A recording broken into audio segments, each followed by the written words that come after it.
Welcome to the new Systemic Lives podcast, sometimes with me, Shila Rashid, and sometimes with Gail Simon. We have the pleasure of talking with some leading international and national systemic contributors about their lives, loves, and what brought them to systemic practice. Do watch on YouTube or listen on your favorite podcast feed. Hosted by Murmurations, Journal of Transformative Systemic Practice at systemiclives.com. If you have any suggestions for people you'd like to hear from, please do reach out to us and let's see if we can make it happen together. Look forward to hearing from you.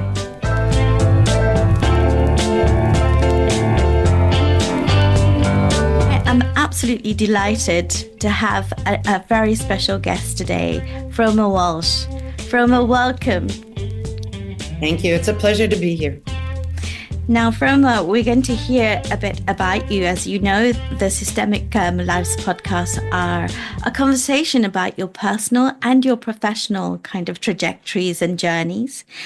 And so it's a wonderful opportunity for our listeners to hear more about you, which is not just about the professional in the way that they know you professionally. Of course, you are an amazing scholar, and you have contributed immensely to the systemic field.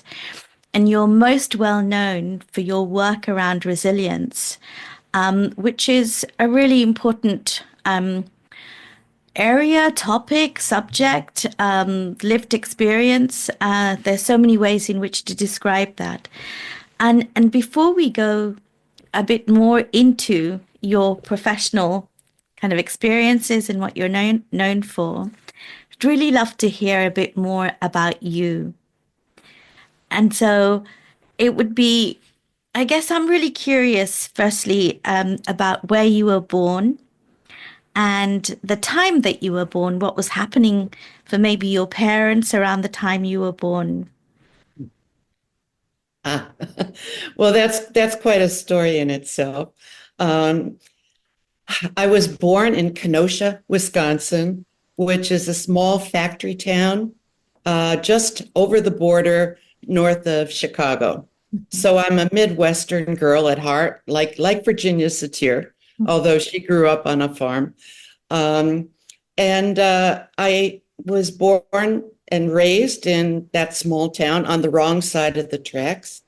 And that's a story in that my parents had a lot of financial hardship. It was really a struggle. I was born in 1942, so it was just the beginning for the U.S. involvement in World War II. Mm-hmm. And I remember my mother telling me that those first few years, as a special anniversary gift or a holiday gift, my dad would buy her a pair of silk hose, because they were very hard to find in those days. So I grew up, but the thing is, it all seemed normal to me because in my community, it was really a middle-class way of life, small bungalow houses, very little, there was no crime. I could ride my bike around town. And in my neighborhood, it was very family-oriented and very community-oriented. My dad had lost everything during the Great Depression. He was working to become a pharmacist, and the pharmacy school closed. He had a job for a pharmacist in a drugstore, and then that pharmacy, although the owner said to him, "I don't have any sons, so I'll leave the business to you when I retire." The pharmacy closed during the Depression. So growing up, there was a struggle financially. My dad acquired a little gas station in Kenosha. Mm-hmm. And unfortunately, they built a new main road between Milwaukee and Chicago, and it didn't pass by the station anymore. Right. So it was really a struggle financially. My mother came from a very different background. She was French-Canadian, Catholic background. My father came from a Jewish Ashkenazi background in Budapest and Odessa. And when they came together, they just, had no problems with that. And my mother had been a classical musician, a pianist. Mm-hmm. And so she opened, we did what we could in those days. She opened a music studio and taught piano lessons, gave small concerts around the state. Wow. Mm-hmm. And was a part-time teacher. So I grew up in a family that really buffered the stresses and strains that we had financially, Mm-hmm. and they raised me lovingly. And so I'm very grateful to my parents for that. Mm-hmm. And I should just add that it wasn't really until my adulthood and coming up through everything that I came to the concept of resilience and really learned that my family had been so resilient during that time because I had never seen it in that way. I was in departments of psychiatry and mental health systems that, just look for family dysfunction and labeling. And I think so that my family upbringing is really the foundation on all the work I've done in my life. Yes, it sort of that what you were describing in those experiences of your parents, how there were so many struggles, but you also spoke about the sort of sense of feeling buffered, by your family, by your community, at a time when there was actually, it sort of sounds like there were huge adversities going on around your family, around your community, and also globally with the war as well, the Second World War at that time. But something about how you were learning resilience, it sounds like at a very young age from the ways that your parents were learning it and maybe modeling it in some ways for you. But it's interesting because we use the term lived experience now. And as a child, it just, we struggled. My parents, even when they had to restart in Kenosha from Chicago, I was just 2 years old. And the night that I was having my tonsils out, there was a fire in our building and it destroyed everything they had. So just as they were starting to rebuild, again, they lost everything. Mm-hmm. And so we really, we use the word unhoused now, which is, I think, kind of a strange word, but we really were taken in Mm-hmm. by community members during a prolonged period of time until we could manage to get our own place to live. Mm-hmm. And there's something about my work with families where I am very cautious about all these risk factors in childhood because I really saw how each time it was hard. My parents struggled a lot, but how they really persevered and they really did their best. And when they finally realized, I was just in about 15, that there really wasn't any way to get above that, they remade their lives. I think it was my mother who finally got my father to say, let's go out to California. That's where everybody goes to have a new life. So there's also something about the American dream, I guess, that you go west and, if you can't make it, you start anew. And that's what they did. And it took a while for my dad to get a job, to get a footing. And, so I, luckily, because it was just an adventure going to this new place, found myself a Californian and was able to go then to college at Berkeley, University of California, for $250 a semester. Not what it would cost now. No, I know, it was a time when things were financially affordable for people that were in more of a blue collar middle class. And I can understand much better why today there's a sense of we can't make it anymore. I get that. Mm-hmm.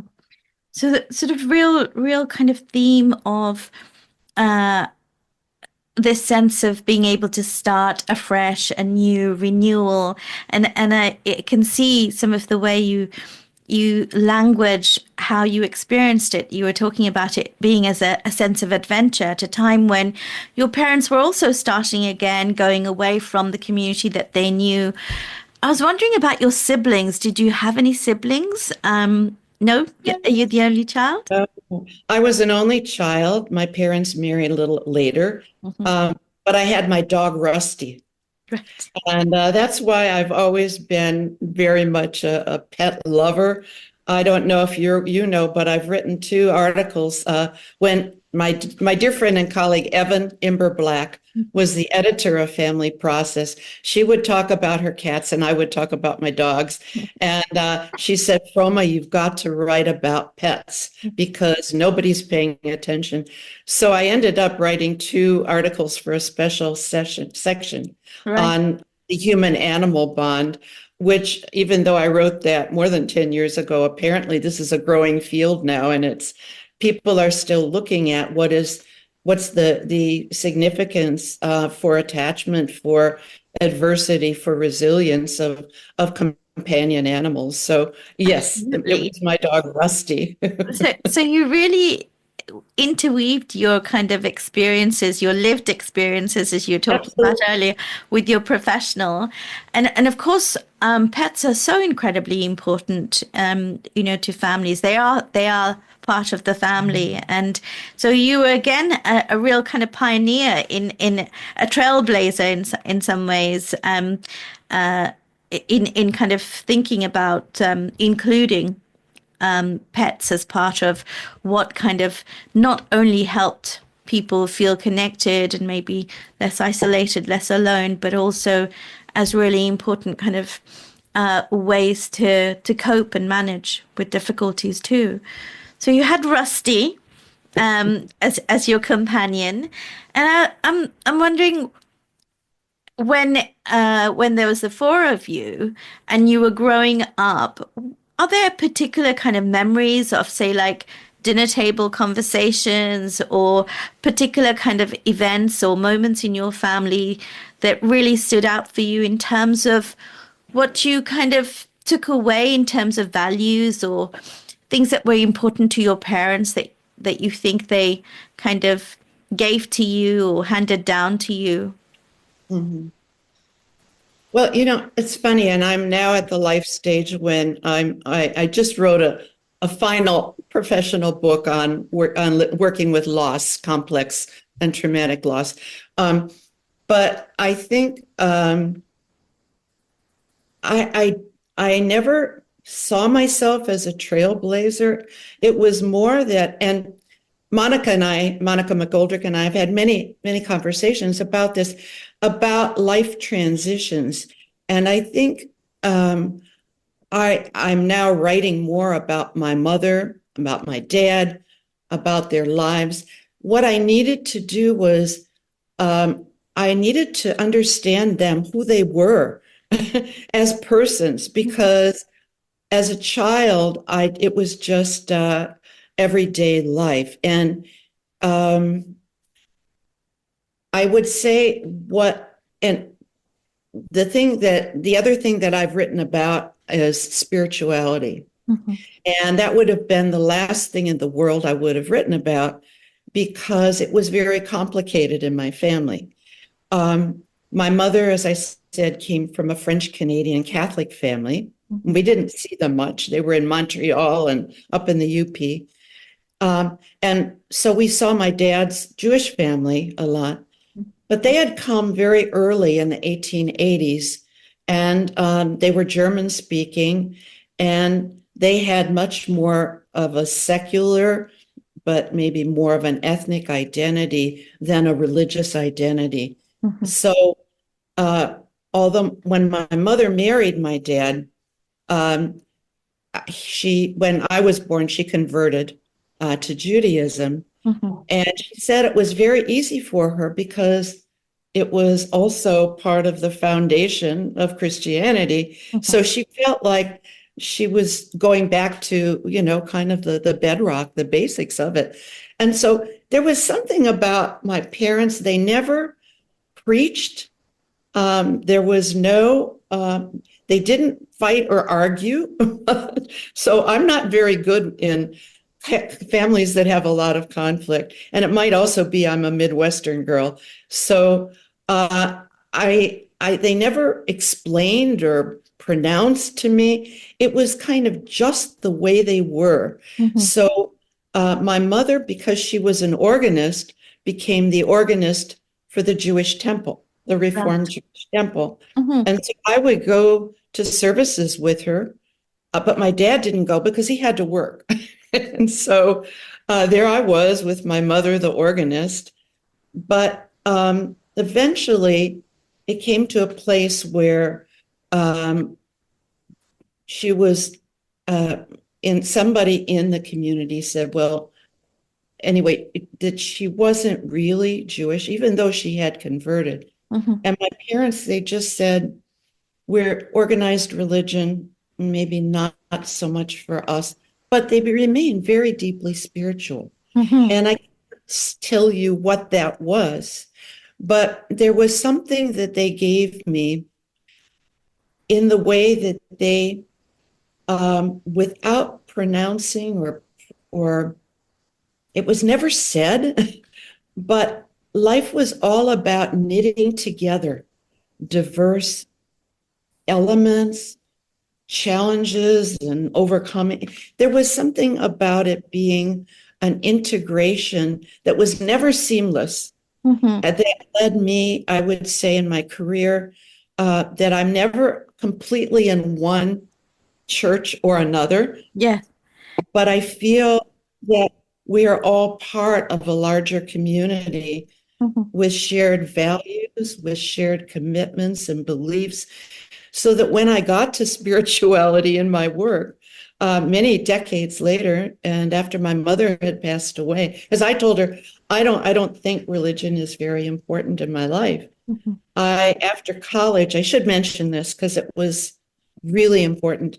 I was deciding between graduate school and the Peace Corps. John F. Kennedy was the president. He had just been assassinated. Right. And I went into the Peace Corps and lived and worked in Morocco for 2 years, an Islamic society that I really came to love, like another home for myself. So when I came back and I started to work, I started thinking about spirituality in a broader way, as a place of multiplicity. Just like my own background of I had these different, completely unintegrated parts, so that even in family therapy, when I got to that, it was never about which school am I in, or am I a narrative, or am I a this, or am I a that, but really always thinking about what's of value for me and in my work and in my practice that I draw upon from different traditions, different new developments in the field, and trying to be open to, this is interesting. Oh, I'm curious about this. How might this have value? So I would say I don't identify very well with anything. And it's hard to say, yeah, I'm just always feeling like I'm maybe at home in the world is the best way I can say about it.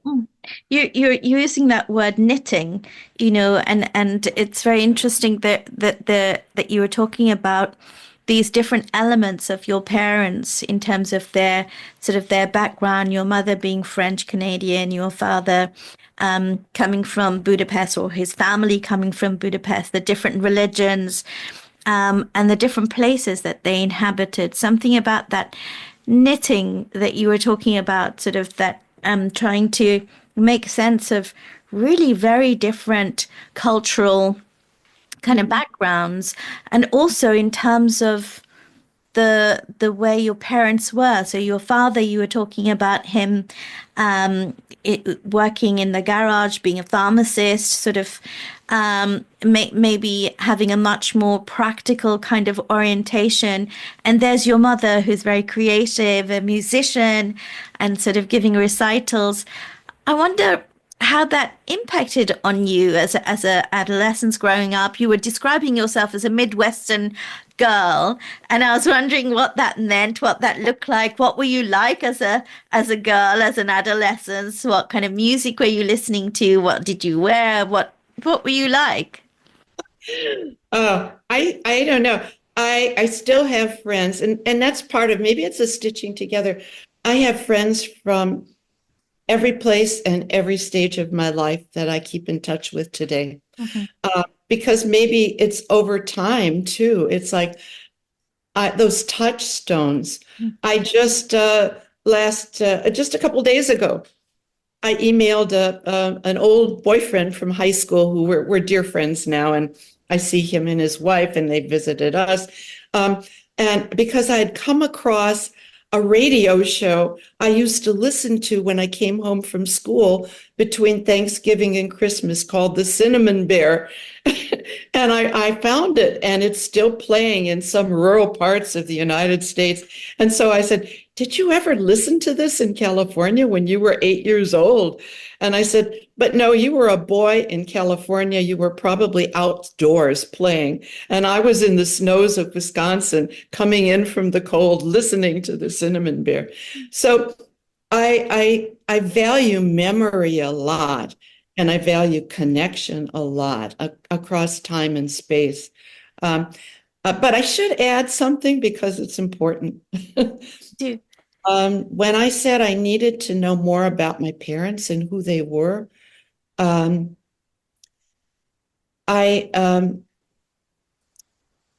it wasn't until I was in my training and I first met Monica and my other dear friend, Carol Anderson. I was in New Haven at Yale in Department of Psychiatry training. How old were And you then? I was I was a couple years older, so I was late 20s, I guess. And my mother, I didn't know, my mother had a serious illness, and it was aplastic anemia, and I'd never heard of it. They were my parents were in California. I was on the East Coast. And it's a terrible thing when I was an only child. And what do? You just keep flying out there and you stay, but you can't hover. You don't know it's a long-term condition. And then she went into a coma and died.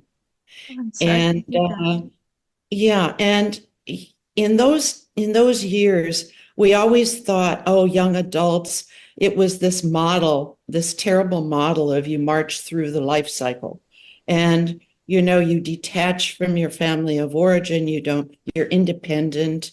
And I was involved during the illness. I remember my grandmother wrote to me and said, your mother is ill. How can you be taking care of strangers and not come home and take care of her? Oh, that just Very tugs it. hard. But How did in you deal with America, and I think in Great Britain, we also, you went on with your life. You soldiered on. I mean, soldiering on maybe was in my family. It's like, no, I'll just try to do both, and I'll try to go back and forth. And when she died, I came right back to my work. I had a full caseload. There was no bereavement care. And people didn't even say, "I'm sorry for your loss," which is the very, very least people say now. And I was expected to just carry on.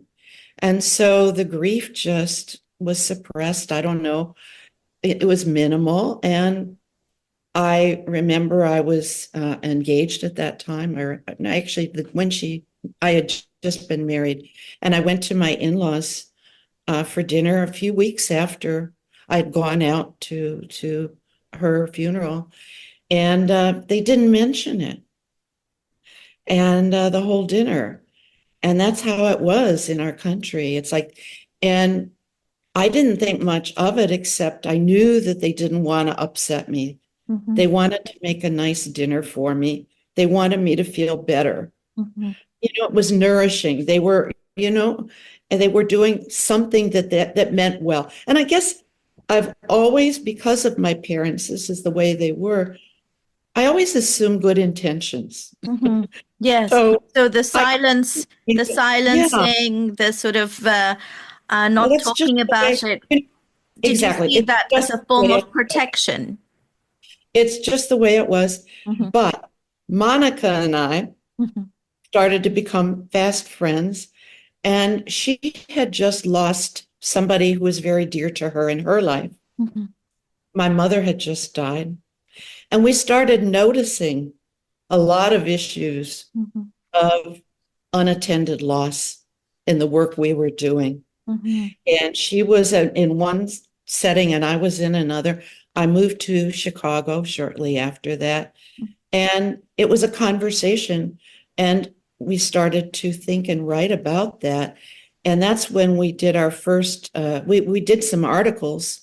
And we were really taken by the work of Murray Bowen and Norman Paul, because they were the only ones in our field that noticed that families that don't attend to death and loss, and they don't help their children with it, that there are complications that ripple over time. Mm-hmm. So Monica and I did a book together, Living Beyond Loss. Mm-hmm. And I mention that now because how many decades later? What I do don't you know. think that? Not anymore. What do you But think I that? have to, I Sorry. want to say that this is a thread that became the most important clinically in my work, so that while I'm most known for changing families and family resilience, it's mostly in application where there is profound and complicated loss.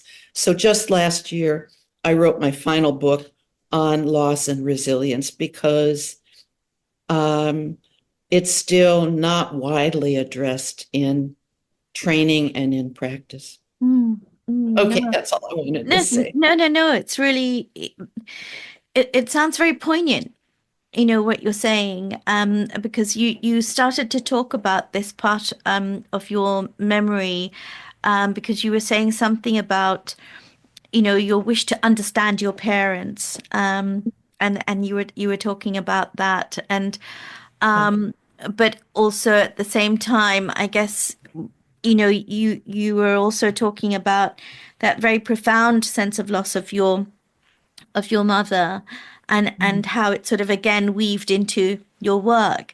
But just before I maybe ask a little bit more about the book and about your kind of work around loss, I'm wondering, sort of, there you were in that, again, sort of like a cusp of entering a different kind of a life stage, which was you getting married, and at the same time you were facing the loss of your mother. And I was wondering about your father, and you were talking about that, sort of trying to hold on to some kind of normalcy, and just kind of get on with work, with your personal life. I was wondering what happened with your father, and sort of the connection with your father as well as you were going along in this journey. Yeah. Well, that that was really significant because first of all, just before my mother died, it's like it sparked me. I think young people aren't so curious about who their parents were. It's like, this is who I knew growing up, and I'm carrying all these, disappointments or angers or regrets or whatever. But I asked her more about her early young adult period because I never heard about it. I heard about her happy childhood, and then I knew my parents.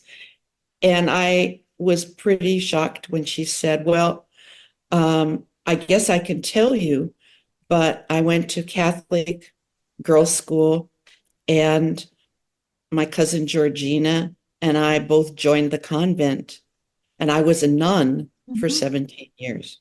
17 years. 17 years. So here I am, like 28 years old, and my mother is telling me that she was a nun for 17 years. So it was Family secrets. how do you even start to, I mean, okay.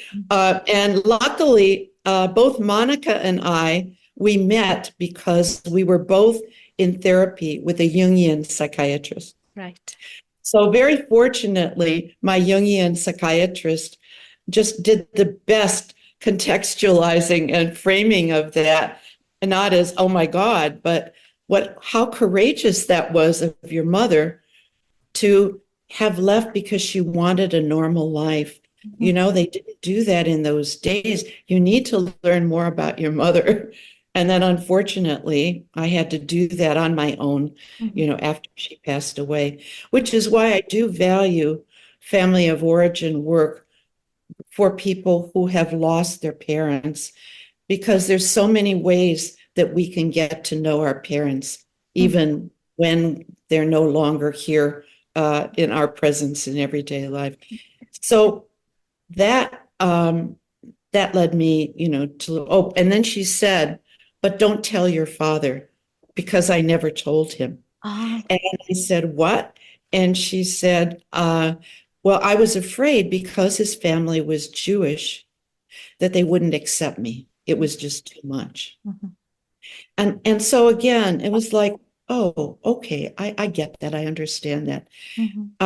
But after a couple of years, I did tell my father, because Monica pestered me to tell my father. Right. And, you know, Evan, my dear friend, and this is where our colleagues are valuable. Yes. You know, Evan did a lot of work on family secrets. That's right. And, yes. You know, her mantra always, because Evan and I were very close friends in college, it all depends what you do with a secret, whether you tell, who it's going to affect, you know, all of that. So I told my dad, and because I thought, you know, he's not going to get upset. I know my dad, he's very accepting.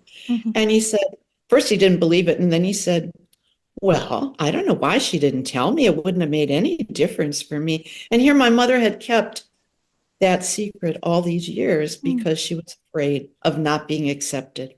You know, that people hold deep parts of themselves out of fear of rejection. If they knew this about me, they wouldn't accept me.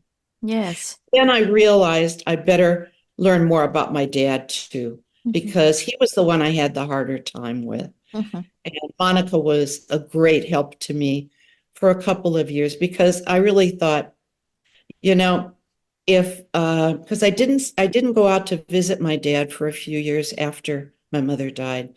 I was still angry about some things from childhood, and mostly about just the hardship financially, and I thought to myself, well, how can I believe that family therapy, that people can change, when I believe that my father is hopeless? So how can I think my own father is hopeless and really have this core conviction that people can change? And so I began that work. And Monica, bless her heart, she drove out with me to California. She had some relatives to see, but she wanted to meet my father. And then she said, well, you know, he's not so bad. He sounds kind of like him. And I had to then find out. And what I learned about both of my parents, my mother's father had died when she was 17 in a horrible, traumatic train crash. My goodness. And I never and so I began to research that and find out about her terrible loss. And then when she came out of the you know, the sisterhood of the order, her mother, you know, in the 1930s, you married, like you were in, when you became a nun, that was for life. And it was a terrible shame for a family. And her mother refused to see her or talk to her. and died of a stroke 6 months later. So here in my own family, I had these traumatic losses that my mother carried in her and that I never understood. And I think, coming to learn that really deepened my own work with loss. Sort of lots of sort of legacies Yeah, that were exactly. kind of there in the background that kind of impacted on both your parents, and yet you were not aware of, but maybe you experienced in some kind of a lived way, but couldn't quite piece things together until much later. So, Exactly. yeah, I'm just wondering, what those kind of legacies of losses, but also their courage, because you speak about the courage that your parents also had to start over. What do you think that gave to you as you were sort of going into your own life as a young adult, those kind of different strands of having really struggled, suffered, and yet also they sounded like they're incredibly brave as well. I guess it normalized hardship, that life isn't easy. Mhm. It gave me compassion for people who have even tougher times. Uh, I would say my 2 years in Morocco were the most profound years because I worked with young girls and women. I worked with street children in rehabilitation services. I mean, just I wasn't. We were Peace Corps volunteers, but because of my background as an undergrad in psychology, we were working in that area.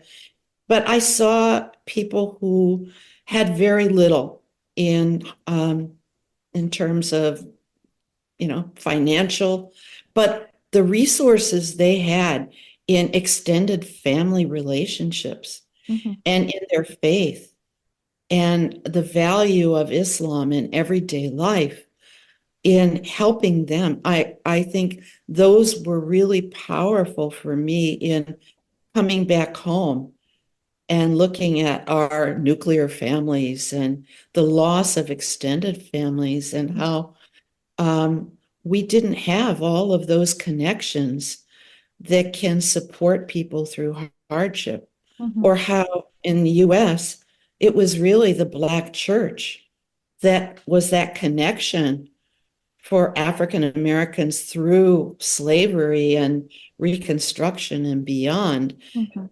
And it just gave me a greater depth of understanding of the importance of systemic work that goes beyond the individual and let's just reduce symptoms and do functioning, but we have to really look at how can we build family supports, how can we look for and enlarge supports that are social and economic and healthcare and other kinds of resources in the community. So I would just say that systemic practice is my home, and that's to me what we need to be doing. Mm. I mean, I'm sort of thinking about how you coming from quite a tight-knit family with your mom and dad being the only child, and then with Rusty, going And my from grandparents, my yeah, grandparents. and your grandparents, but also this kind of sense of kind of, I think you said the word stitching, sort of collecting friends from different parts of your life who you still have now. And I was thinking about how Monica McGoldrick and Evan Ember Black, in some ways, did they become your siblings, your professional siblings, of course, but there were some of the people that it sounds like there were things that you were really trying to figure out, and through conversations with them and maybe with others, there was something about an ability for you to kind of come to different understandings about your own life. Is that sort of something that you think happened with? Yeah, I would say more than that, actually. I like the word kinship Mhm. because some people aren't close to their siblings at all. No. And siblings can be, have a lot of conflict.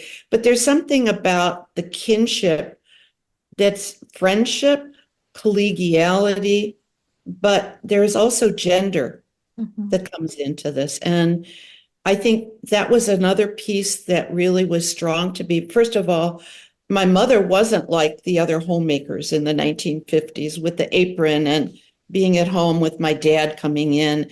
You know, they didn't have the traditional gender roles. And they always valued for me as a girl, as a daughter, that I was smart and I would go to college. Of course, I didn't know at the end of college, you know, you try to drop off, then what?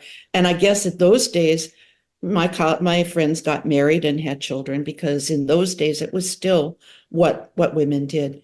But I think going into the Peace Corps, and then was in the anti-war movement and political activism, and coming into family therapy, that there were women that we became very close, both in terms of supporting each other in terms of courage, in terms of inviting each other to do things that we were involved in, and taking risks and knowing that they would catch us. A real kind of support, a support structure, and a cushion almost. An emotional. Not so much. Yes. And there was something, though, intellectual and professional in saying, in encouraging our work. So I want to mention my dearest friend, Celia Falikov. Right. If you want to interview her, you know, she just my heart. And Celia and I think, you know, it's serendipity how sometimes we meet. So I was in Chicago, and I was visiting my Peace Corps roommate, who also lived in Chicago. And she lived in a 3-flat on the top floor. And we were saying goodbye, and she was walking me down, and she said, "Oh, you might like to meet my neighbor on the ground floor, Jill Metcalf. She's a videographer, but she works with some family therapists. She was Carl Whitaker's videographer." Oh my goodness. And sitting on the porch with her was Celia Falikov, her friend. And we met, and right away we started talking about our work, about family therapy. And we were each trying to publish our first article. And mine had been rejected by a psychiatry journal. And hers was her dissertation, and she was just frozen. And we met on a monthly basis, and we read each other. It wasn't like emotional support group. It was like, send me your draft, I'll review it for you. We were reviewing each other's manuscripts, giving each other ideas. Amazing. And we each published our first articles. Mine was in Family Process in 1976. It was my master's thesis. And Celia published hers. And we went on. We still, to this day, send each other our manuscripts for comments. So there's something creative. Those you use the word kinship, but those kind of really nurturing, nourishing kind of relationships, intellectual kind of stimulation, very, very creative, where you were kind of really supporting each other to kind of achieve your kind of there's something very kind of you were talking about that serendipity, but something really quite sort of exciting, invigorating about the coming together of these different kind of minds. And you were talking, and you said it's interesting that it was mostly women, because I was also thinking about what happened to the men? Were there any kind of connections with the family therapists who were men at that time, and how did they take your influence and your kind of solidity, if you like, at that time?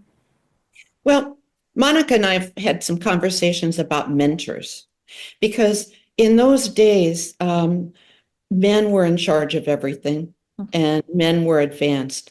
And that's why I don't like the word support so much. Yes, we supported each other, but also we encourage, I'd like the word encouraged better because men wouldn't say, he supported me. Mm-hmm.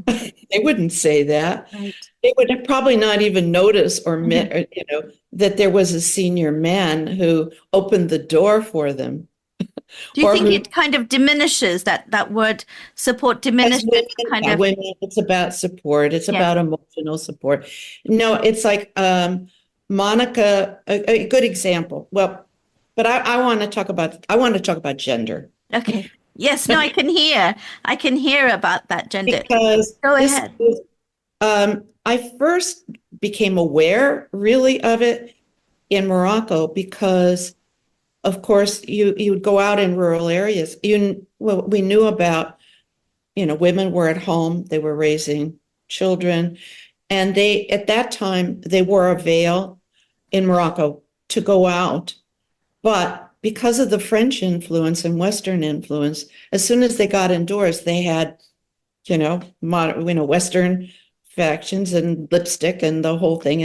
And they did kind of a duality, but yet the power and privilege, like if you went out in rural areas, the man would be riding a donkey and the woman would be carrying loads on her head and plus children on her side. So I first, became aware that, yes, it isn't just different spheres, but, the oppression that women would eat after everyone else and whatever was left.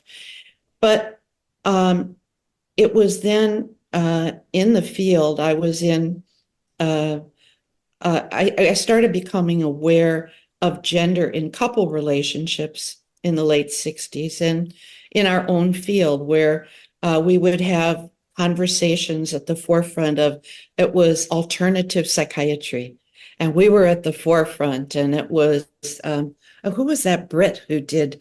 R.D. Lang? Yes, R.D. Lang. Thank Yes. you. So we were reading R.D. Lang. We were having meetings about how we were going to transform psychiatry. And, we were all excited. And we'd have dinner. And then the women would go in the kitchen and clean up, and the men would go in the living room and continue the conversation. And then the women started saying, hey, wait a minute, what's going on here? So in the early alternative and progressive movement, we started noticing these disparities. And then, of course, when they came into our field, they were in families and they were in family therapy. So Carol Anderson, Monica McGoldrick, and I put together, it was called the Stonehenge Conference for women. We invited, I think, 50 women who were doing really interesting and important work in family therapy, just to gather together and to share the work that we were doing. And wow, there was a reactivity in the field. The men thought we were going to, throw them out and we were going to take over and all of that. So yes, but then we published, and then there was the women's movement, the 4 women at Ackerman, who were just phenomenal, and they published their book, and we published a book on, and I think Imelda and they were at our conference at Stonehenge. So it was the beginning of seeing how we didn't want to reverse it. I mean, there were many women who were just writing about coming to a place of gender equity, gender equality, of social justice in gender.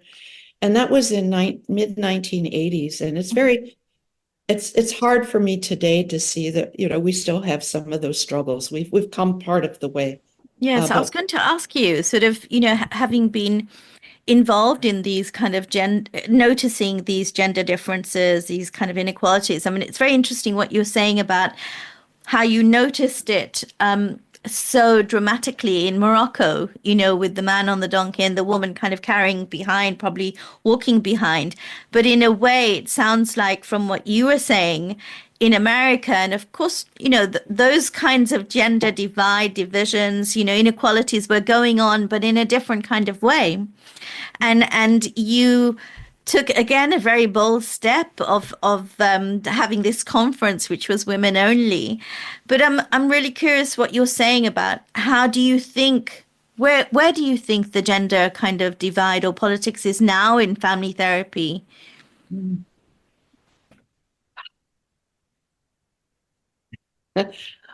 It's more, I do mostly international work. Um, I I would say, well, in the US, we're having this regression with the election recently, and election and the appointment that's going to be of many men who have histories of sexual abuse, of terrible things. And it's women, the only ones that seem to be standing up about this are women. We are having debates about, healthcare, women's healthcare, women's bodies. Mm. So I don't know. I would say I can't speak so much for family therapy, but I know these are things that are going on. There's two, maybe if we think systemically, we've pushed for several decades and there's some backlash now in many societies that, wait, maybe it's gone too far. And I know there's the vice president of our country is, on record for saying, women should be at home having more children and raising more children. And that's the place of women. Men should be the breadwinners out there. So I think, just as a society, and then, these are questions about birth control, about choice, about family size that are coming in that I'm thinking more about. These are really dilemmas that have to do with, are we still defining child rearing and homemaking as what women are supposed to be doing? Or can we come to a place where men don't feel that they're diminished because women are advancing? I mean, there's this argument in the US about, well, men don't know who they are now. There's more women enrolled in college, going into graduate school. There seems to be, for social justice, that women get promoted. What about men? And there's kind of like, well, can't we all share and find an equitable way to relate to each other? And does one have to be down for the other one to be up? So I would say we're in a fraught place. Fraught was kind of the word of the year, I think. I'm also wondering where race, ethnicity was as well and is, because I guess I'm sort of thinking about how you had your parents were kind of an intercultural, interreligious kind of couple, and you moved from Wisconsin, which I think you were saying was predominantly white, I'd imagine at that time, into California. Didn't is that where you were later on? And of course you've kind of gone to more diverse kind of places. So I'm wondering about, apart from the gender kind of dimensions that you were really grappling with and thinking together with your kinship. I'm wondering where you think and what kind of conversations you were having about race, ethnicity, particularly, I guess, in America, with the legacy of slavery and Yeah. Yeah. Well, again, we have to have, I don't think we have today enough of a historical view. We're very much here and now, and even our methods are solution focused or remaking our narrative, our lives going forward, the chapters. And I think we really need more to learn from what's come before because, growing up as I did, and, Monica as well, and Carol lived in Minnesota. I mean, Kenosha was entirely white. Mhm. I remember one boy in fourth grade came in, and I'll say his name. It was, Jimmy Mason. I remember him because he was the only black boy, and his family didn't stay very long because I don't know if it was the mafia, but the unions or whatever protected the job for people who were called ethnic white. And that meant, they were from Eastern Europe mostly.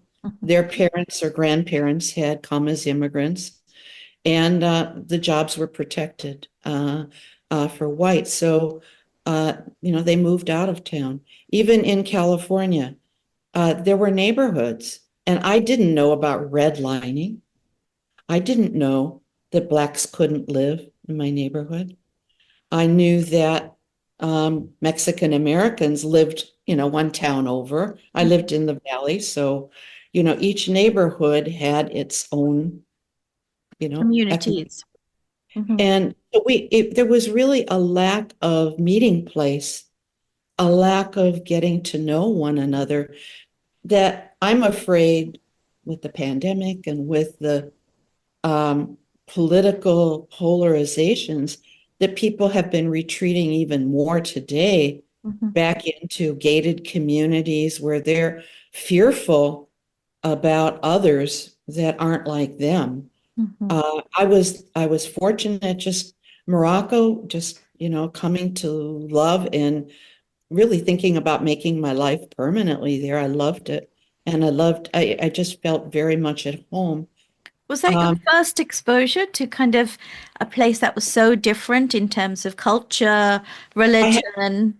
That's true because even at the University of California, Mhm. at Berkeley, I didn't know there was only one black person that I had any contact with. He was German, from an African German teacher of German when I was a senior in college, because until we had more diversity in bringing kids, from lower income communities. So fortunately, when I came back, I lived in New Haven. It was the time of the civil rights movement. Mhm. And I know Evan was very involved in it. I was very involved in it, all of us. And I would say that the 60s coming back to the US from Morocco was able to see and appreciate and become someone that I wanted to add my voice to give my actions for. So from my early 20s on, I would say, and I live in Chicago since, for 40 years now. And I love Chicago because it is such a diverse city in every respect. And I would say the main thing too is that I was a professor at University of Chicago for 25 years Very long in time. School of Social Work. I'm both a psychologist and a social worker. Same thing. I'm both. I These um different facets of I you don't all know. kind And of. I'm a family therapist. That psychologists and social workers, they're kind of like backing off from family therapy. I don't know, but being in a school of social work that at through all those decades, implicitly it's about person and environment and multi-level. Mhm. Uh, Mhm. so it was really a good home, but it also was on the south side of Chicago. I lived in Hyde Park. I had aunts and uncles in Chicago. Um, and it was and the students, my husband John Rowland and I opened Chicago Center for Family Health, all of us on the faculty had our primary commitment to underserved and marginalized persons and their families. Mhm. And that's just who we've always been. Particularly, we worked with the gay community through the AIDS crisis in the 90s. And, we did a lot of training of clinicians in inner city clinics, particularly around, since I was also teaching on loss, around traumatic deaths, gun violence, unsafe neighborhoods, families that worried every day about their kids, their lives. So Really, I would say that's been in the fabric of my life for 40 years. So yes, sort of really cutting edge. Um, mhm. so when you were talking about the different kind of groups and communities that you've worked with, you were talking about working with very deprived, sort of economically disadvantaged kind of families, people suffering from AIDS, people coming into your service through sort of victims of being of gun crimes. They're like very heavy, very, very traumatizing and traumatic kind of work. And I was wondering about what sustained you. And I mean, we talk now, don't we, about the impact of it, the vicarious kind of trauma for the clinicians, and the need to look after oneself. And so I was wondering what was sustaining you through this work. No, that's such a good question. I would say, first of all, my family, my husband, my daughter. Very proud of her. She's an only child because I started late as well.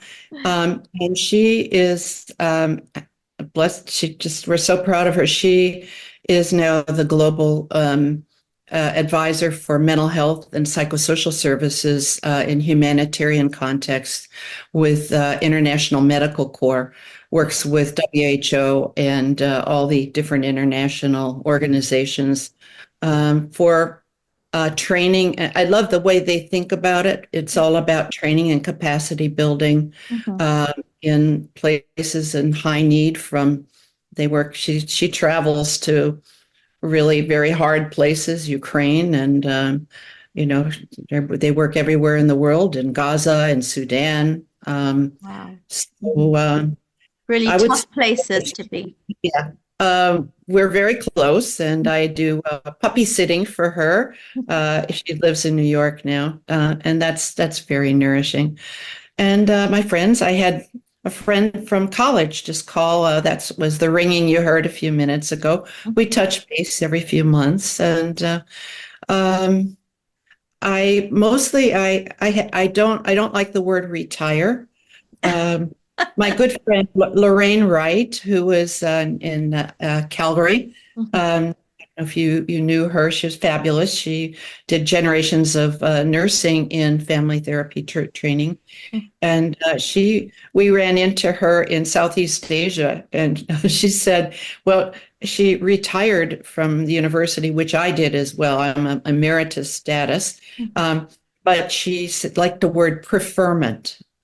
She's and Rather that than she retirement. yes, she does what she prefers to do, and so she goes around the world doing trainings of nurses in faraway places. And I think I think my mother always had a love of the world, and I love international training. I still do some writing, and um, uh, I was just in, actually, I mentioned because you asked about family therapy today, and I'm very discouraged about it in the US right now because it seems like there's a default in our water system back to the individual. And we've always been on pathology, and a movement of young people that if you had parents who hurt you in some way, you should just cut off from them and forget about it and go on with your life. And training being individualized, and work with grief now being pathologized with this DSM label of prolonged grief disorder, that you have a mental condition if you are suffering from, a very maybe complicated death or a traumatic loss of a loved one. So I really value all of my international connections and people that are working in disaster areas in Istanbul. I do some webinars with them. But I think most encouraging recently has been both in Asia, the Asian Academy of Family Therapy, and they just held their meeting in Shanghai. And I was hoping to go. It ended up I had to do a Zoom plenary with them. But I did go to Singapore. And I want to mention it because it was so uplifting to me that the government of Singapore, of course, it is an island that is a city, as a society. So, they can do things at a societal level, but it's multi-ethnic, multiracial, multi-faith, very much inclusive, as I've seen around. And this was a conference put on by the government Ministry for Social and Family Development for invited 400 delegates from the whole region in Asia to talk about how to build strong and resilient families. Right. So here, the government commitment from the top down. So I gave the opening address for that. But just to hear how the government, they talk about upstreaming. I've never heard that in our country because there is no upstreaming that is family-centered in any kind of work or community-centered. So even the president of Singapore, I attended a breakfast with ministers with the president, where I thought, well, maybe he'll come and, we'll have some polite conversation. It was a spirited discussion with him asking questions about changes in families, in societies around the world, and what to do about elders now who, I did such a thing in my breakfast because to see this happening was just so amazing. And then he gave the opening remarks and he stayed and listened to my opening talk. I have never been in a place where I've seen, and it isn't about me, it's about the commitment from the very top. And he said, and they were repeating this, that families are the bedrock of society. That for a society to be strong, families must be strong. I was blown away by this. By this commitment. And I just wanted to mention it because, as I travel around, or I was in 2023 at the conference in Assisi, that the institute that is founded by Maurizio Andolfi in Rome, there were 1,200 excited younger people wanting to work with families that were here at Assisi. The energy, the enthusiasm for work with families. So this is what keeps me energized. Is I see that, and I want to, be there, and I want to support that next generation. So your preferment is very busy. Yeah. A little bit busy. Yeah. I wonder what's that been like for you, because you're talking about sort of the more local kind of discourses about the individual, the kind of cutting off of ties with families if things have been difficult, you then go to other kind of countries in other cultures and they're talking about the importance of the family. What is that like for you, going, weaving sort of in and out between those different sort of contexts? Isn't that my life? You've had a very early start with that. That's what I'm about. And I'm always about both and. Always that there's, an eye to, well, this is happening and this is happening. You've been kind of knitting and weaving and stitching, and you're just kind of continuing. I don't know. What a tapestry you are weaving. I know I wanted to. No, please don't give me the credit. It's like the tapestry. That is, I mean, another. I like very much Bill Madsen, who was a dear friend of mine, who we lost a couple of years ago. Mhm, He talked about mattering and what matters and who matters. mhm, And that's why I know in the work that I do with loss and resilience, that part of it has energizes me when I see people who have suffered just unspeakable losses able to not just survive, but to find meaning, to find new purpose in their life, to go out and dedicate their lives to helping other people. mhm. Um, I mean, it's not about me. It's like I'm holding maybe and trying to support those who are mm, really trying to um, rise above, um, you know, tragedy and horrible things in the world, to not give up, not fall into victimhood, but to be able to go on, not just to thrive in their own personal life, but to bring some good to others. When I hear people say, we can't bring back what's happened, but I want something good to come out of this tragedy. I want to be part of that. mhm, And to me, that's the power of it. mhm. Yeah, so you're sort of talking about these kind of challenges, but also something about that holding of hope of something kind of really quite generative coming out from that. And I was just sort of thinking as someone who's been in the field of family therapy for a very long time and has shaped it as well, along with other people, because, I completely kind of get a sense of what's really important to you has been the relationships that you've kind of built with others, who you've kind of encouraged and have felt encouraged by in your development. And I was just thinking about what are you seeing as some of the challenges in, for family therapy field, for family therapists now? Someone who's kind of been here for quite some time, what are some of the challenges for contemporary family therapists?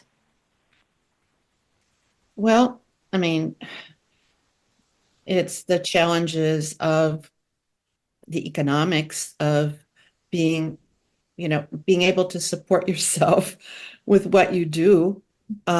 If there's not reimbursement or there's not funding for research, that right now we're in still this, I don't know how much throughout Europe, but certainly in the US, this evidence-based practice where you have to, first of all, have funding, and then you have to have these large controlled studies that, and in psychology, the field of psychology in particular, and even in social work as well, to have for young people today, to have an academic position.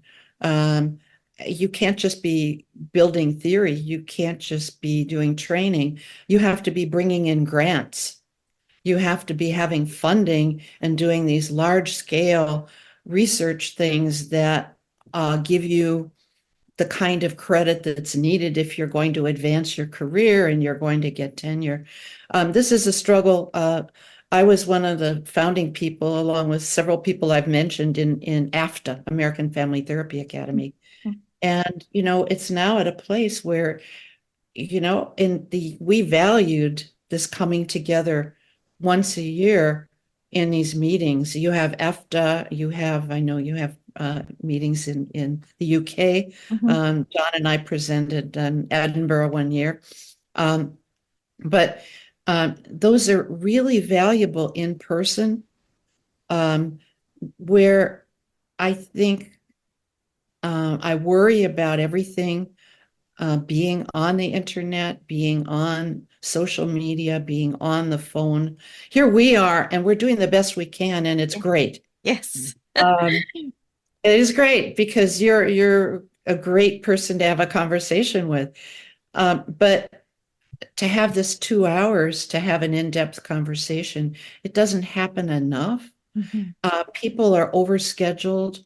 The pressures of everyday life, of raising children in a world that demands more intensive parenting, more, obstacles on the way, that people are really struggling and coming out of the 3-year pandemic, where we really lost our bearings in a lot of depression, anxiety, uncertainty about the future, about climate change, about so much, about war and conflict everywhere, about divisions in our societies and migration. I mean, there is so much that younger generation coming up has to be concerned about and has to navigate. I mean, if we talk, these are challenges. It's an awful lot, and uh, that's where, I don't want to retire. We can't. It's. I want to support. I want to be a support. It's going to be very challenging, I think, for the younger generation going forward. Mhm. I mean, it's interesting you were talking about the younger generation because I was thinking about your daughter and sort of how she's in a similar kind of field to you, mental health and training and sort of doing things on a global kind of platform, and what kind of encouragement she must have kind of got from you and her father as well, and was thinking about what you think you've kind of done differently and carried through from your kind of parents in terms of your own family. So there's a bit of me that was thinking about that, and what you've kind of created anew and what kind of advice you'd give to your daughter about really sustaining oneself through these kind of, what you were talking about, these very challenging times. Mhm. And I was also thinking about you as an elder in the field and thinking about younger, sort of family therapists and what kind of advice you would give them, because there's something about how you entered into the field as a very young, you were in your 20s, you were talking about earlier. And you must have had to kind of sustain and kind of deal with some really difficult situations as you were talking about earlier, and what kind of, what sustained you there. So yeah, I guess I'm trying to put two different things together, but maybe I ask you first of all, in terms of in terms of your own family, what do you think you've knitted differently, and what kind of message you think your daughter will get from you and her father? Oh, she does. I think that was also a mistake in the earlier theory that you grow up and then you detach and you should be independent. Mm. And actually, I had a fabulous mentor, Bert Kohler, who was at the University of Chicago. And it was really, when you talk about encouragement, there were men as well in my life who really encouraged me. He really encouraged me to go back when I had a master's degree, to go back and get a PhD. And,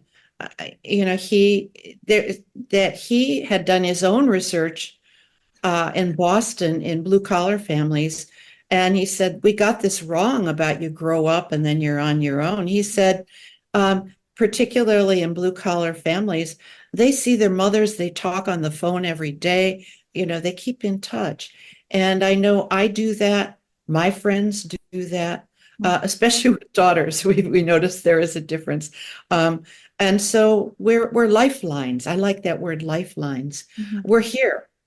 And, when the 2008 crash occurred, some of them had to come home again. That was Mhm. fine. Mhm. They had to go back out again, Yeah. too. But I think life is harder for this generation overall. Mhm. And just paying the rent is hard. Mhm. And if you're in a nonprofit field, humanitarian field, you know, paying the rent and living in she calls her apartment a shoebox, but she loves what she does. And it's challenging. But I think just knowing that we have kin, friends, she has a large social network. And I think that we need those connections, and also spirituality. It's interesting because I know in Northern Europe and UK, there was just an article that was published about spirituality in Denmark in one of your journals. But uh, I remember presenting in Australia several years ago, and it was on resilience. And when I got to the part about spiritual resources, they said, you can skip that part because we're not religious here. That's not important to us. And I just think, my whole work has been about seeing spirituality as either within religion, which fewer people in most countries are finding today, and much more something both personal and transcendent that is found in many varied ways. And I do think that we need to find those relational and spiritual ways of nourishing ourselves in order to not just survive, but to thrive in a world that's in turmoil. Maybe it always was. I think I think it always was, but with social media and politics, it's in our face all the time. And there's an urgency to it that I think is not helpful. And what makes you hopeful about the field? I know you're talking about all of these challenges, and in a sense that maybe these challenges have kind of just been there, but they change across the kind of age. But what gives you hope about the field? What sort of maybe you feel you're kind of wanting to see more of, or that you're feeling excited by? What are some of the developments in the field that's kind of making you hopeful? Yeah, well, I think I've mentioned it, that when I see young people, 1,200 people from all over Europe, and some came from Asia, because they want to work with families, they're excited about it. They love the idea of systemic practice. It's going to be young people. And I mean, it's out of a cauldron of crisis and challenge that there's innovation. When people have a placid, that's where in my early work, it was on so-called normal family processes. And that word, I was all about deconstructing normality because, there is no cookie cutter way you should be or is best to be or healthy to be. But in those days, the focus in deciding what was healthy was if middle class and you had enough money and everything was going along okay. But innovation comes out of adversity. So I guess we have to not sink into hopelessness. I like the word. There's several people around the world whose work I continue to read and be inspired by. And Kata Weingartner's work about practicing hope. It isn't something that we are sitting in our room of despair and being upset and angry at larger forces, but it's practicing hope by active engagement, active involvement that makes us want to work harder, makes us want to go around the side, over the top, underneath, that perseverance, the initiative and the perseverance, and just a conviction that resilience is something that's it's a human capacity, and maybe it sometimes forces us to do things that we wouldn't have had to do if life was just calm and pleasant. Well, I I think we could carry on talking and talking. There's just so much to kind of unpack here. But it's very interesting how we've come in some ways full circle to the beginning of our conversation, where you're talking about sort of out of struggles come these kind of opportunities to practice hope and innovation, and to kind of, to develop resilience, and the importance of relationships, that are so key, or have been so key to your kind of life, how these different kind of relationships have had, of course, the capacity to kind of bring up pain and suffering, and also yet heal and kind of be the kind of the bedrock. I think you used another word, didn't you? You said lifelines. Lifelines for transformation and sort of, repair as well. For holding through hard times too. Yeah. Yes. Because I think that would be the other danger in our field, if we, because we can only work in a short time, are so focused on solving problems and solutions. Like, a tragic death and loss, you can't bring that person back. And you can't just jump over, how did it used to be and how can we make it happy again? And those are very superficial and faulty notions of resilience. It's not, don't worry, be happy, just make a new life. Yeah.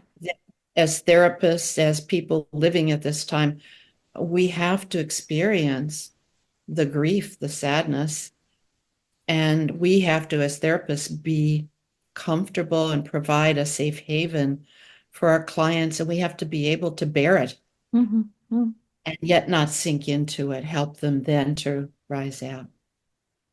Well, thank you so much. And I'm wondering what this experience of having the conversation has been like for you, whether there have been any kind of surprises or any connections with particular aspects of because we've covered so much in terms of, from the time you were very young, coming right up to, current time. And yeah, I'm just wondering, in sort of going back and coming forth, what that's been like for you. It's energizing for me, and it makes me want to just keep on keeping on. And it makes me want to know you better, and I hope that I'll meet you in person someday. I don't know where or when, but every time I open my email, you never know. Definitely. I mean, I have really, really been so moved by how you embody what you talk about, what you kind of speak about, what you do.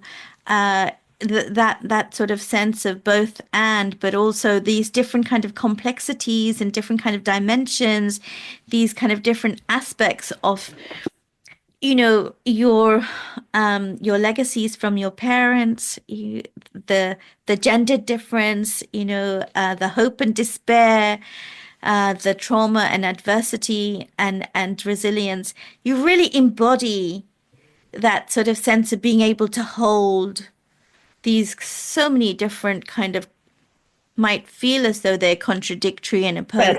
They're all threads, I guess, and they're all there. And then, like Bill Madsen said, life is messy. My narrative friends, Jill Friedman, Jean Combs, they're part of our center. Life is messy, and that is the way it is. And I don't know.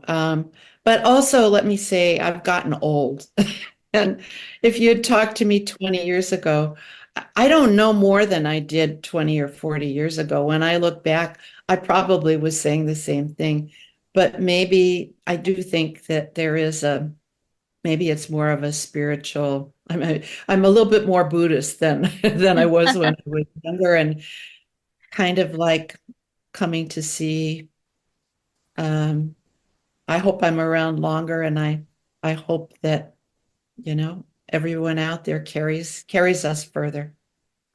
Well, thank you so much for your passion and your energy. And it does feel like your preferment is going to, I hope, carry on for a very long time, and that there's so many more gifts that you will be offering to us as you go along.